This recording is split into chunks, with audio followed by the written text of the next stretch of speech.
This podcast is brought to you by the Washington State Department of Health. As we continue to listen, learn, and grow, we are amplifying Black voices and perspectives in an effort to start a new COVID-19 vaccine conversation. We're sharing stories intended to help us navigate this unprecedented time together and to co-create solutions in support of the Black community. Hear these stories at weconsiderwa.org. Hey, all of it, Cholas, thank you so much for listening to the Men's Room Podcast. And thanks to our pals at the Advocates Law Firm for being great partners. Yes, even you, creepy Kyle. Seriously, though, if you had been injured as a result of somebody else in your car, on your bike, walking across the street, talk to our friends at the Advocates Law Firm and let them help you out. Yeah, they're the best injury lawyers around, and they want to make sure that you're not taken advantage of. Plus, your first consultation is free. It's simple. You get injured, the advocates get results. Contact them today at advocateslaw.com. What's up? It's your boy, the Ted Smith. Thanks for listening to the Men's Room Daily Podcast. Want more? Check out the greatest podcast in all the land, The Podcast. Be sure to subscribe and listen to a brand new episode every Tuesday night. 99.9 KISW. We return to the men's room with Miles and Thrill. Did you compare that to Hank Hill? It's like a white man's ass. Our question, what do you know now that you never thought you'd have to know? We all know actor Jason Momoa. He is Aquaman, right? Yeah. He is Aquaman. He has apologized for taking photos inside the Sistine Chapel at the Vatican while in Italy filming a movie. Apparently, that is a no-no. Did you know that? No. There's no chance. I would just assume, right? Something like, this is Michelangelo's, masterpiece work. Everyone talks about it. It's historic. I would just assume you could take pictures. I never would have thought about it. Momoa shared several photos, including the historic chapel, which features the famous Michelangelo masterpieces as well. Photography not permitted in the chapel. Fans were quick to point out in an Instagram comment. Momoa responded to the comments about what some thought were disrespectful photos. He posted a video on Instagram of himself working out, then said, "Hey, it's my last day in Rome, and I just love you in Italy. If you ever thought I disrespected your culture, that was not my intention." In the video, Momoa said he went to Italy when he was 19 or 20 to experience the Sistine Chapel. "I've always wanted to, and now that I can, I gave a wonderful donation to bring my friends and crew because we only had a couple days off to experience these places." He said people wanted to take photos with him, which he seemed to find surprising, saying, "During a trip to the Vatican with all this wonder, and they want to take pictures with me." You're Aquaman. Which I didn't get, but regardless, I did. He said he was respectful and asked for permission to take photos, which he thought would be okay. "I would never want to do anything to disrespect someone's culture. If I did, I apologize. It was not my intention. I paid to have the private moment, and I gave a nice donation to the church. I love you. I'm sorry if I offended you." Somebody here says there's like 100,000 signs saying no pictures. If that's true, then what we learned about Jason Momoa, illiterate. I'm with you. I've never heard that. It makes sense. I've never seen somebody with a picture, but right, and you would assume there'd be signs a place posted. like that would have a sign. Apparently, 100,000 signs don't. You're not do supposed to take a picture of the Mona Lisa either. Really? Correct? I don't know. I believe you're not. I believe that's another one of those spots where, like, the flash can damage the photo. Okay, well, there's a lot of places where you can't use flash, and I understand it has to do with the pigment and all that, but I don't know if it's because of flash or they just don't want you to take pictures. Now, here's a question I have for you, all right? So, we're asking, like, what do you know now that you never thought you'd have to know? Most of the time in my life, it's under great stress that you learn something. Like I said, changing a diaper with one hand because you're holding another. Never thought I'd have to know, but now I do. Don't want to do it again, but here we are. But you and Mike, you were almost an Eagle Scout. Close. As close as you could get. Until the sun went down. Right. Mike actually had an Eagle Scout. And that means you have to get, 30 merit badges? I believe it's 24, 26. 27. Whoa, 27. Yeah. So you I only had 34, Mike. I just didn't have my question. I didn't have my Eagle project completed. All of your merit badges, right? Whatever little skill, sewing, orienteering, all this kind of... How many of those skills do you still use? Ooh, there's a good question. Not that you could not use them if you needed to, but generally speaking, of all these skills you picked up as you earned your merit badges, and there's nothing wrong with learning any of them, how many of them do you use even once a month? Yeah, to be fair, there like 2/3 of the badges that you need in order to become an Eagle Scout are more just about how you conduct yourself as a person. Okay, all right. There's different citizenship. I think you do better than Miles on that. No, I mean, there's other ones, too, that are practical. Miles wasn't an Eagle Scout. Sure. That's good. Those are the ones that didn't. Orienteering is a pretty good one to just kind of figure out basically how to orient a map, how to use a compass. Sure. I've seen you in action. How to do general direction. Personal finance was a pretty I thought a very good merit badge to earn at that time. I mean, communication. That was one of them, so now I'm still doing that one. Yeah, You still had 27. What about the other 26? There was weird forms of communication. So one of those forms was semaphore. All right. How often are you using it? Now, the problem with semaphore is that the way that you do the letters are for the person reading in front of you. So it's like writing backwards. It's writing backwards. Now, my uncle, he was a lifeguard at Myrtle Beach, South Carolina for about 8 years because that was the life that he wanted to live. He liked to hang out down there and check out the ladies in the summer. Sounds awesome. And he was a lifeguard. Why do you think people are lifeguards because they really want to save your ass?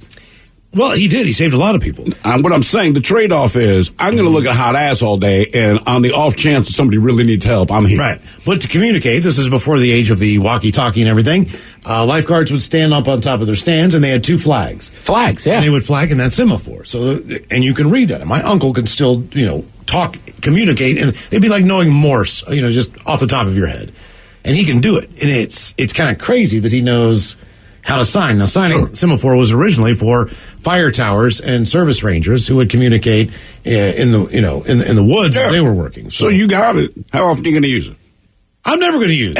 Ever going to use it. I don't know if I've seen anybody besides lifeguards on a beach use it. And even then, not lately. Like Miles said, the walkie-talkie. I think they have flags there in case the walkie-talkie goes down. I was going to say, they got to still have But it. as long as the battery's working. The guy wouldn't know. He couldn't. He'd be like, I think he wants a hamburger.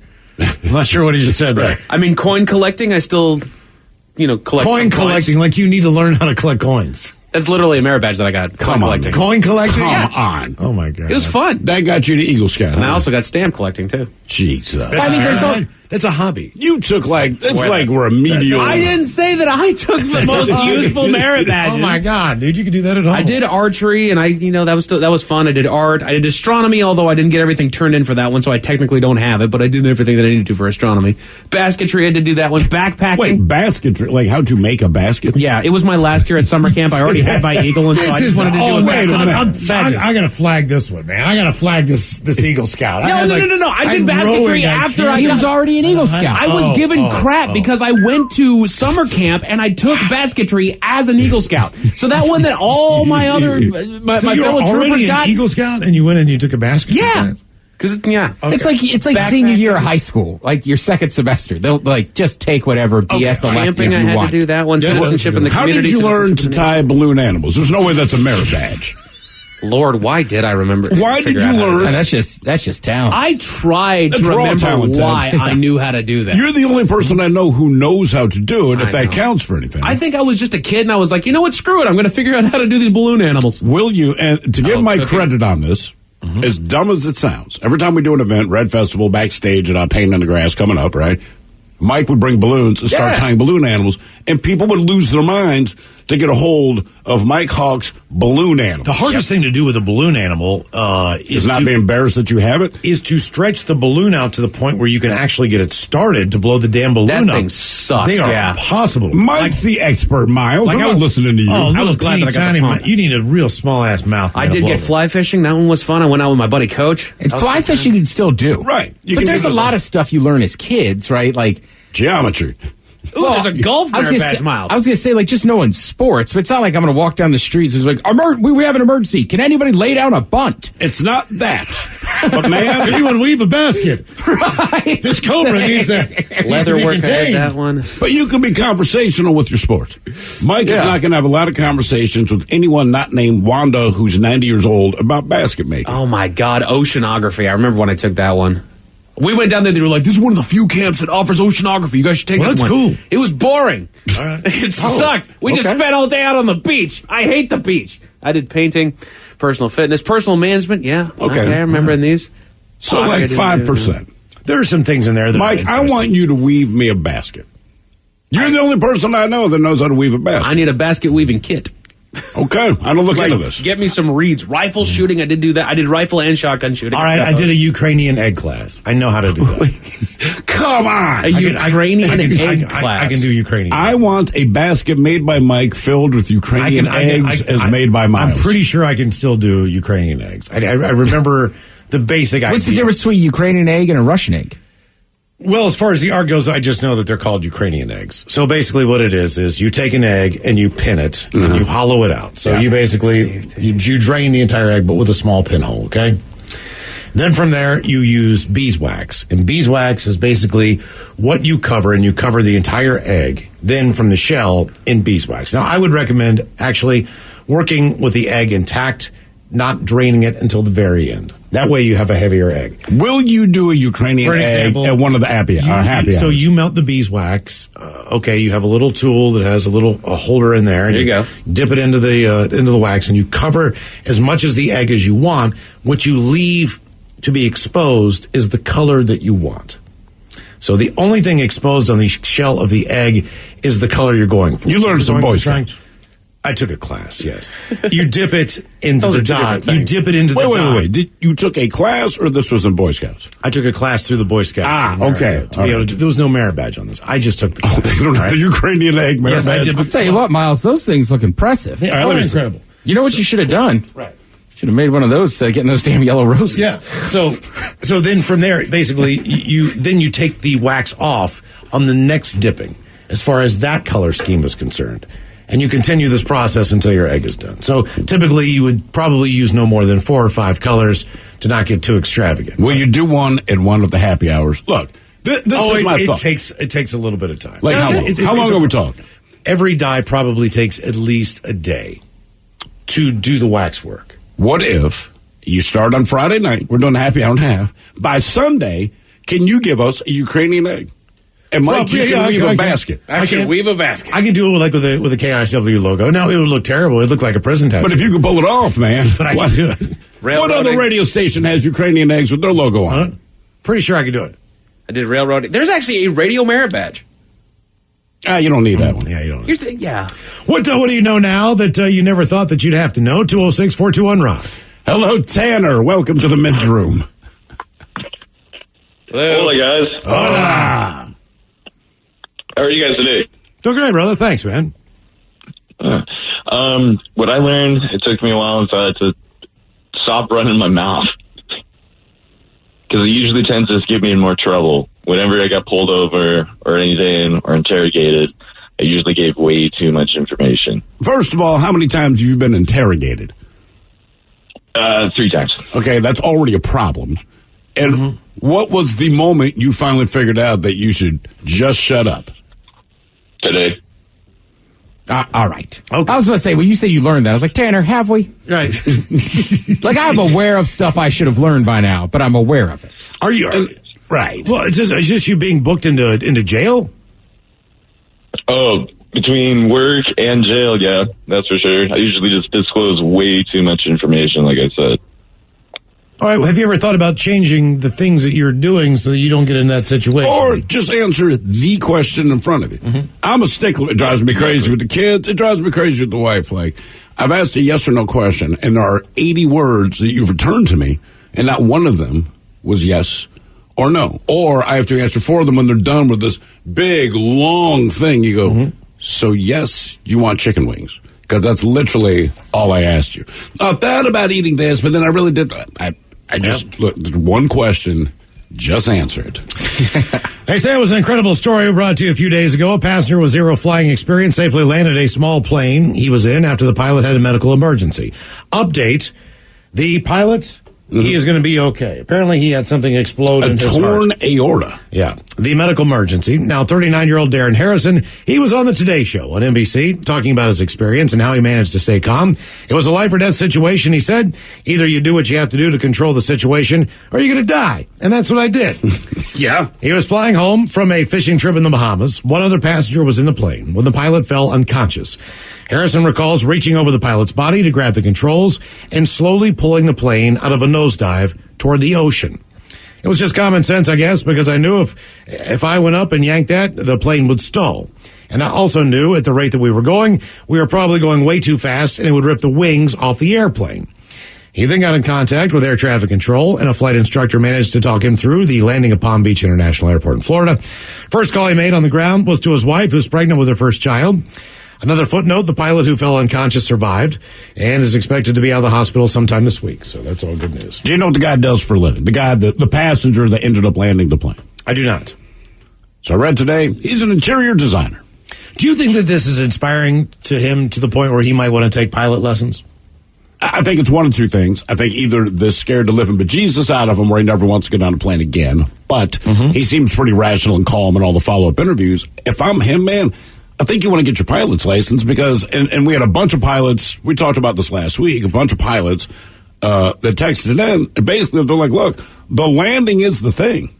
A lot of people can take the plane off. Pretty much anyone can keep it at altitude, right? But the idea of following commands, being where you need to be, landing the plane, they're like, that's the real challenge. If anyone's saying, could you fly this plane? They're like, absolutely. If you say, can you land? It's like, no, we're going to die. What about I can in the rain, in the wind, at night? And he has no idea. But if I'm him, I definitely want to get my pilot's license. Yeah, without a doubt, man. Yeah, you did the hard part. Yeah. What do you know? What do you know now that you never thought that you'd have to know? 206-421-ROCK. Hello, Al. Welcome to the men's room. Hey, what's up, guys? Hola. Hola. Hey, Colozzi from Colozzi's Cheesesteaks. Oh, nice. Oh, man. How are you, brother? Hey, I wanted to thank you guys for supporting us. I really appreciate it. Absolutely. So either 6 or 8. I don't remember, but yeah. Either way, they were all eating. They're delicious. Yeah, there's none left. Well, you guys rock. Anyway, a quick story. I went to the Metropolitan Art Museum in the early 90s, and there was this Egyptian little hut type thing.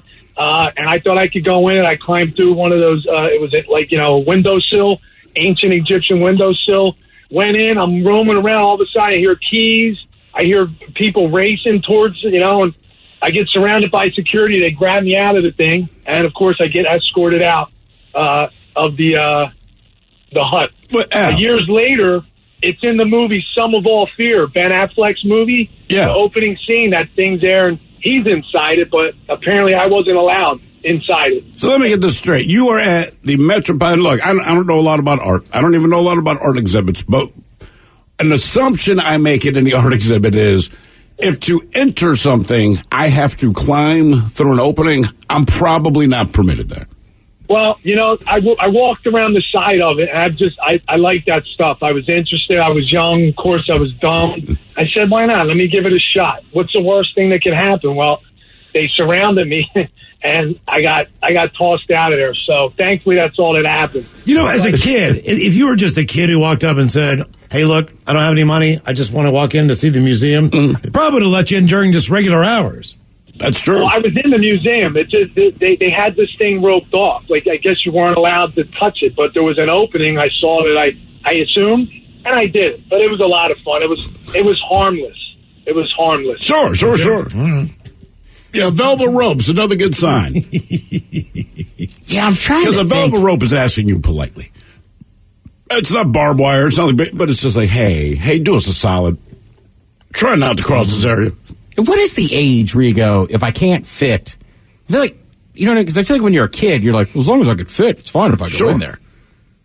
Like, what I don't know, is it a teenager and you're finally like, oh, I shouldn't go in there. But, like, I remember being a kid, like a velvet rope, I'd just duck under it. Or, yeah, you go under. Because you always thought if it's supposed to be secure, be secure. Just act like you belong. Right. What do you know now that you never thought that you'd have to know? 206-421-ROCK. This podcast is brought to you by the Washington State Department of Health. When we think about the COVID-19 vaccine hesitancy in the Black community, let's remember, it didn't happen by chance. It's justified in history. But the will to change the narrative is strong today, and our people are lending their voices to the conversation. We're sharing our stories and the reasons that made us choose the vaccine so we can lead the way for others to make a well-informed choice too. To hear our stories, visit hereforuswa.org. Well, great balls of fire, Bubba. What happened, Buford? That crazy son of a Sal blew right through that four-way stop on Main Street and plowed into my cowboy Cadillac. Your what? My pickup truck. And I'm pretty sure my leg is broken, Ted. Oh, quit your bitching, Buford, and talk with those side busters at the Advocates Law Firm. When I got busted up last month, well, shoot, they made sure those snakes at the insurance company played fair. Boy, howdy. Even that creepy so-and-so Kyle earned his keep. So if you get injured, the advocates get results. AdvocatesLaw.com. Realtors abide by a code of ethics. This is Article 9 in action. Beth, a first-time homebuyer, knew nothing about the home buying process, except that she wanted to buy a home. But her realtor had the expertise to make sure Beth understood every document, even giving her copies to review with her lawyer so Beth could close on her first home with confidence. Complicated things explained in simple terms. The difference between an agent and a realtor is real. Realtors are members of the National Association of Realtors. That's who we are. Coming on the return of Who Sucks Left after emails on our question, what do you know now that you never thought you'd have to know? I'm going to give you guys a couple of little quizzes here. First of all, has anyone in this room ever taken a self-defense class? Any kind of self-defense? No. I did Taekwondo when I was a kid. Jay? I did jiu-jitsu for like 4 months. Trained in boxing? That's a good point, yeah. Well, I mean, that's more than most people, I think. Do you feel like you could defend yourself based on the skill level of self-defense you've taken? Depends on who I'm defending myself against. Right, yeah. To an extent, Okay, yeah. all right. You know, if they bring weapons into it, there's not much. Just hand to hand, man. Hand to hand. That's your Taekwondo from your childhood. Walking out of a restaurant, had a great night, and all of a sudden there's just a jackalope in the parking lot. Maybe I flipped off a guy that flipped me off in traffic, and he challenged me to a fight, which I'm pretty sure he wouldn't fight fair. I think I could hold my own better than some. Okay. I'm still going to get my ass kicked. It'll just take longer for them to kick that ass, There right? you go. I'll get some shots in. Do you guys feel confident you can start a fire? Yes. Yeah. I'm 100% Absolutely. confident I can start a fire. No. Really? Yeah. Okay. And what is just because you haven't done it, probably? Yeah, I haven't done it. I always get fired up. I'm around a bunch of friends that always have fires going. Yeah. And I always feel confident and kind of just screw it up. Okay. All right. Do any of you guys know how to sew? With a needle and thread, yeah, not the sewing machine. Okay. Could you sew on a button if you had to? Yes. I think so. Okay. I think so. I think I could. It would take a little longer, but I think I could. All right, what else you got? All right. How about just doing basic home repairs? It depends on basic. I feel like I could. You know, my dad did a lot of home repairs when I was a kid, and I learned a lot just visually. It's going to look like crap. I need to hire a professional. It's repaired. Right. It just doesn't look good. In other words, could you install a light in your home? Yes. Okay. Yeah. Could you install a ceiling fan? Yes. You would know how to do that. I just installed a shower head not terribly long ago. How did that work out for you? Great. It still not- works perfectly Yeah, to this day. yeah. Okay, all right. Again, it's not like it's hard. You unscrew the old one, you screw the new one in, make sure that you put the tape on there. Boom, you're good. How about an electrical outlet? Could you replace one? I have before, yes. I think I could. It's just not. I don't like to mess with electricity, man. That's Yeah. Okay. You know what? I've changed a shower head once. There you go. I will say, I think the older you get, I don't know if it's just watching other people do, because I'm not super handy. right. But as I've gotten older, there's certain things you just kind of know how to do. You just know how to do it, or you just want to. I'm not spending all this money. I'm going to do it myself. How about changing a tire? Yeah. Oh, yeah. I've done Okay. that many a time. All right. I have as You well. know- If I can find the damn tires. I was going to say, If you can find it, the yeah. last time I helped somebody change one, we did the same thing. We had to go on YouTube and just be like, what in the hell? Right. That being said, I still You got to like do it jack with my it line. down out of the back, out of the bottom of the. Some people like it's underneath the car. You don't even realize it's underneath there. I had no idea. All right, what else we got here? How about photography? Do we know basic photography? Yeah, I'm fairly handy. Okay. I mean, I Film or digital. Digital makes it so easy. Like you can take a picture. can make my way around a Kodak. Keep your thumb out of the lens, and you're fine. I feel confident in it only because I have friends that are all about photography, and sometimes I'll send them a picture and they're like, "Geez, dude, great work." Yeah, I, see- I don't know. I just Yeah. I see something that looks cool. I take a pic outside of food. How about a foreign language? Nope. In any way, shape, or form. Well, No. you know some You basic know enough Spanish. Spanish, right? Yeah. Are you kidding? You get by. I can't. I have a go-to for it. So depending where you go, and if you go to a tourist-friendly place, 50% of the people there speak English. We're in Mexico City. Mexico City, it's its own place, right? So very few people speak English. I certainly don't speak Spanish. No, I don't. No, I really don't. It's contextual. Don't right? you get better at it as the day goes on? The more you're there. Sort of, but you got to remember, man, it's like this, all right? So when you visit a place and you know you're just visiting, I'm either at a restaurant or you're asking for directions or you want to know where the bathroom is or something like that. So it's just, my son asked me, how do you know Spanish? I said, I don't. I said, but there's only a limited amount of things anyone's talking to you about, all right? So at the restaurant, the waiter comes up and they're putting down menus. I'm not sure what he said, but he probably asked for a drink order. Right? Okay. You know when they're saying, Yeah. hey, how are you? There's a standard greeting. Well, once you get past that, I'm like, he's probably asking for a drink order because any restaurant you go to, that, right? Then he comes back with the drinks. He says something. I don't know what he says, but his hand kind of subconsciously gestures toward the menus. He's probably asking us, what do we would you want like to to eat? drink? And then I point at the menu, and I would try to say it, and I always correct you to help you along. I don't retain it, and you move on. When we go to the store, right? We walk into a store. I don't know. I know the guy said hello something, probably how are you, because he's greeting us kind of with open arms, right? Because they want your money. Now I am looking at, say, a shirt, and sales guy comes up. He's probably commenting that it'll look good on me. Or they'll make motion because immediately they'll grab like two other things and hold. So you're just going on basic interaction. Understand, but I have a go-to saying that I cannot say on the radio because, believe it or not, you can't cuss on the radio even in a foreign language. So I can't say my go-to saying when I see anyone because the salespeople will come up or whoever it is, and they'll start speaking in Spanish. And my opening line is "Mi español is," and it's the S word except in Spanish, and it makes them laugh. Oh, all right. But they understand instantly, okay, this guy, I have to be real rudimentary. So my son, I write it down, hold on. It worked 100% of the time. Yeah, but that just means poop. That's not even in Italian, that's not the cuss word. It's not the cuss word? No. Okay, so I was like, mi español is caca. Right, but it just means poop. They instantly know. So my son did not know that's what I was saying. He goes, we were talking to another American couple at the airport when we're leaving. And so the woman that we were speaking to, she's pretty fluent in Spanish. Like, how did you do? And I said, look, man, everyone I greeted, I just said, mi español es caca. So my son kind of gives me a look. She kind of chuckles. And finally he goes, man, you said it like 100 times. I go, right. He goes, what does it mean? Well, I dropped the S-bomb, not poop. I said, it means my Spanish is ass. Just and he started laughing. I said, but if people know that up front, it makes everything a lot easier. Okay. I can still do a little bit of sign language. I just can't read a lot because it's too fast. What could you sign? Hey, do it slowly. I could get 50%. I could sign about 50% and do the same thing. I would be close. So again, it's context. I would spell out a lot of the things individually, which would take time on words that I didn't know. Other than that, I get like blips. Sometimes I will just watch a speech because they have somebody up there signing on C-SPAN, whatever, when I'm flipping through, and I'll watch the sign language person do the sign language, and I get maybe 25%. So I get 2 words per sentence. Okay. Which is, it's kind of a shorthand. But again, can you kind of contextualize the main words? Okay. Yeah. I mean, because it makes sense. Like things are bad, things are good. Like this is... I'm thinking of something? Yeah, right, exactly. Oh, thought. All right. And like female, male, all the stuff, you kind of have an idea what it is. No. Female and male? Well, yeah, there. I would just do Just don't do this.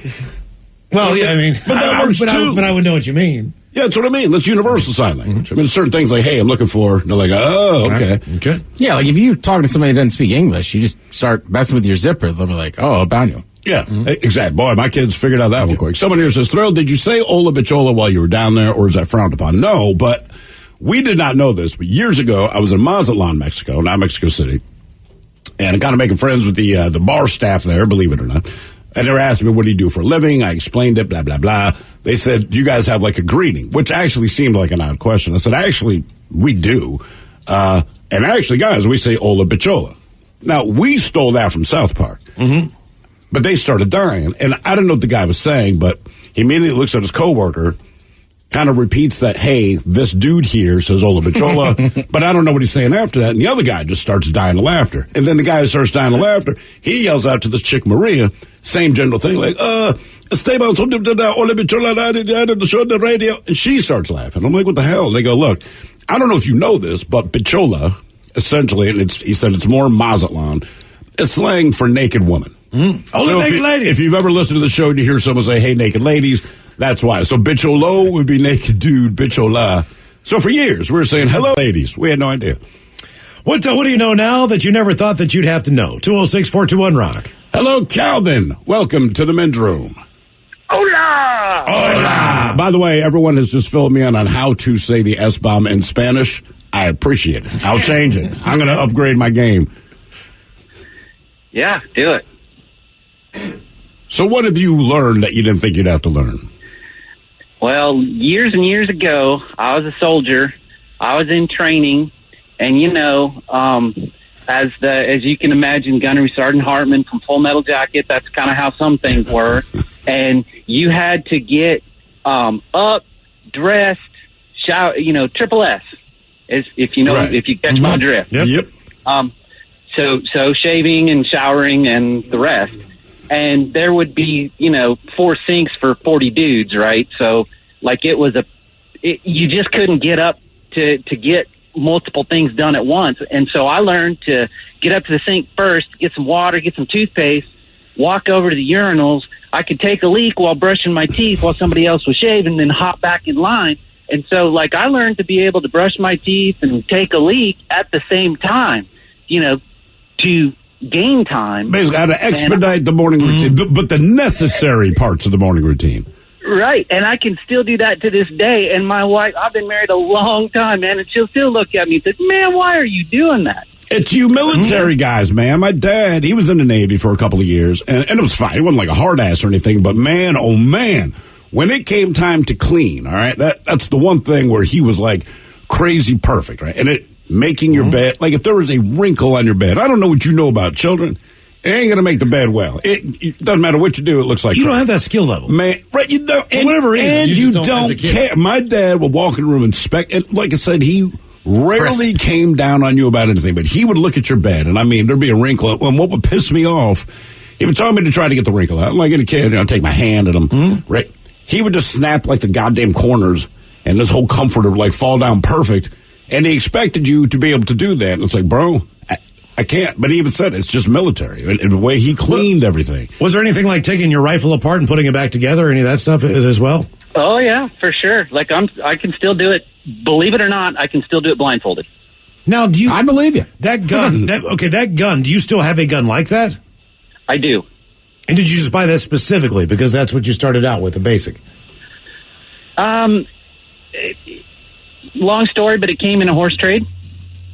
All right. That's the natural story. It's exactly what we expected. Okay. All right, good. I mean, that sounds like really Western. I got this gun for a horse. Can you put horseshoes on a horse? Okay, not a literal horse, but a rug from overseas from when I was stationed over there. Ah, okay. Right. I got you. All right. That's a lot less cowboy now. Exactly. What do you do? Sorry, it's my West by God, Virginia euphemism. Nice.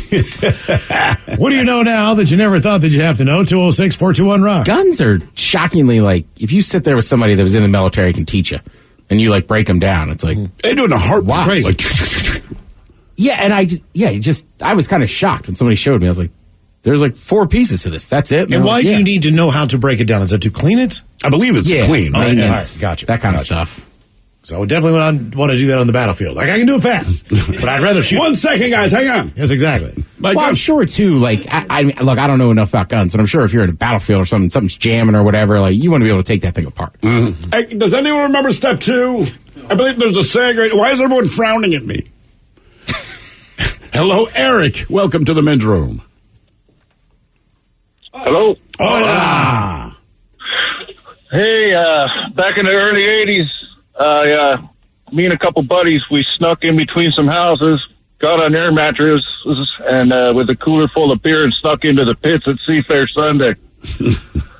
And Officer Friendly snuck up around behind us with the photographer and made us dump out all our beers, and the photographer took a picture of his back and the front of us sitting on the air mattresses while he's yelling at us, writing us a ticket.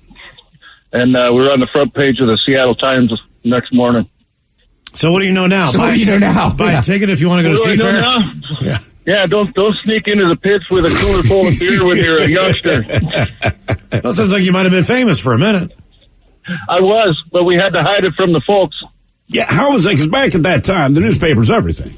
Period. I mean, were you nervous that the phone was going to ring and it's like your dad's buddy down the road, like, hey, did you see your son on the front page of the paper? Oh, yeah. My dad was a soccer coach, so, there was a lot of people he knew. So. Okay. Yeah. So they did find out? No, they did not find out, but, we hid all the papers. Damn. Huh? Jesus. That's one way to end up in the news, man. Yeah. You feel like they look for that person each year? No. Like, hey, get a picture of these kids, right? No. Because if the photographer's there, the cop's like, look, it's not going to be hard to find someone who should not be here who's underage drinking. That's not the challenge. But it still needs to look decent for the paper. So we could do those ugly kids over there, but that's not the same. Go for these kids. I will say this. Like, the Preakness is coming up. It's in Baltimore. Yeah. Second leg of the Triple Crown. But to this day, I remember an article in the Washington Post that just started with, like, a quote and said, Dragon, ... Hey, Dragon, are you alive? And it was a picture of like a dude passed out in the middle of the infield. But we thought that article was so awesome. So like, I kind of get where the paper was like, yeah, use the picture of these idiots getting busted. Yeah, exactly. What do you know now that you never thought that you'd have to know? 206-421-ROCK. Hello, Jim. Welcome to the men's room. I can reach inside of a cow and turn the calf around so that it comes out head first instead of ass first. How old were you when you learned this particular skill? About 25 years old. And is that elbow deep? No, that's armpit deep. Now, were you no way? Were you like working? Oh, yeah. Were you working at a farm, or was it like, hey Jim, come here, we need your help? We have cows. Okay. How bad does that? How bad does that smell? I was just walking down the street and seeing a cow sticking out backwards. No. Yeah, but it doesn't stink at all. It does not. No, but you just don't. You want to make sure she doesn't let go when your armpit. So when you're turning the calf, the calf will come out on its own when it's ready. Correct? You're not actually taking the calf out, right? They if they try to come out backwards, their butt will get stuck on the pelvis of the mama. Okay. And they might not come out. They'll die. That's how they got born in the first place. Right. So do you have to wait to see? So if a cow's giving birth, all right, do I have to wait to see, like, okay, there's legs first and realize that there's a problem? Now I got to reach up in there and handle this, right? Right. If you see if the feet are pointing backwards at you, you see the back of their hooves. Mm-hmm. And now it's the wrong way. So what do you do? Do you literally just push it back up in there and then like try to turn? Do you turn it with your hand, or do you have enough wiggle room with like your elbow? You can kind of move that thing around. No, you got to get in there and push and turn that so the head will come, or you try to pull it out backwards real quick so that it doesn't drown itself when it takes its first breath. Are these milk cows or meat cows? Well, they're meat cows if you don't get the calf out. All right. That explains it. Farm humor. You know what, Jim? I'm gonna be honest with you. That is not on my bucket list. Like, there's many things. Hey, Jim, I got a question for you. There was an article the other day about a guy who was there was a bad thunderstorm that was going through on the eastern part of the United States. He's on his porch. He sees the cow out in the field. The cow gets hit by lightning, falls over. All right. On its side. Can you still eat the cow?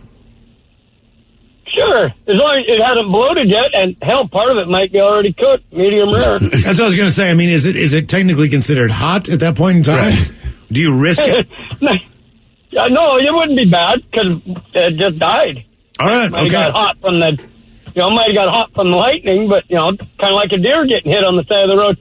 People from in the South eat possum that get run over. So yeah, okay. I was just curious. I wouldn't eat possum if you raised it on a farm. That was the first thing I thought. Like, man, if that's one of my cows that I'm going to use for meat, if it gets hit by lightning, can I eat the damn thing? Can I go out there right now and just start dressing it?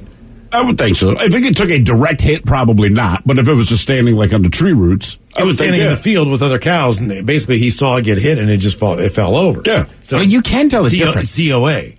You can tell the difference. Just even like beef sticks.